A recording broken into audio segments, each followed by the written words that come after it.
రాత్రి 12:30 అయ్యింది.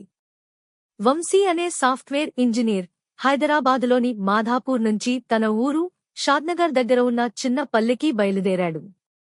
ట్రాఫిక్ ఎక్కువగా ఉండడంతో ఫారెస్ట్ రోడ్ గుండా షార్ట్కట్ తీసుకున్నాడు. చుట్టూ వెలుగు లేదు. పక్కపక్కన అడవులే.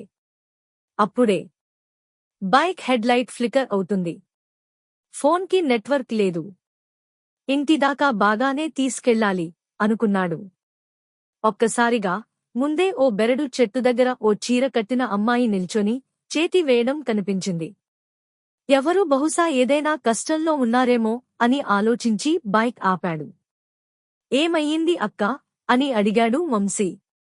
ఆమె మాట్లాడలేదు. ఏదో భయంతో ముందుకు చూపించింది. వంశీ కాస్త ముందుకు వెళ్ళాడు. తల తిరిగి చూసినప్పుడే ఆమె కనిపించలేదు. మాయం. దిగులుతో బైక్ నెమ్మదిగా ముందుకు తీసుకెళ్తుంటే కొంచెం దూరంలో ఓ బైక్ వృక్షానికి ఢీకొని పడి ఉంది. వాడిని గమనించి వెంటనే సహాయం కోసం ప్రయత్నించాడు. కొద్దిసేపట్లో అంబులెన్స్ వచ్చి హాస్పిటల్కు తీసుకెళ్లారు. తరువాత రోజు పోలీసులు చెప్పారు. ఊరికే వచ్చావా?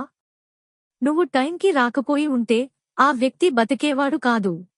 వంశీ అడిగాడు. కాని అక్క చెప్పింది కదా. ఆమె ఎక్కడా? పోలీసు నవ్వుతూ చెప్పారు. అక్కడ ఎవరూ లేరు అన్నా. ఆ చెట్టు దగ్గర 5 ఏళ్ల క్రితం ఒక అమ్మాయి రోడ్డు ప్రమాదంలో చనిపోయింది.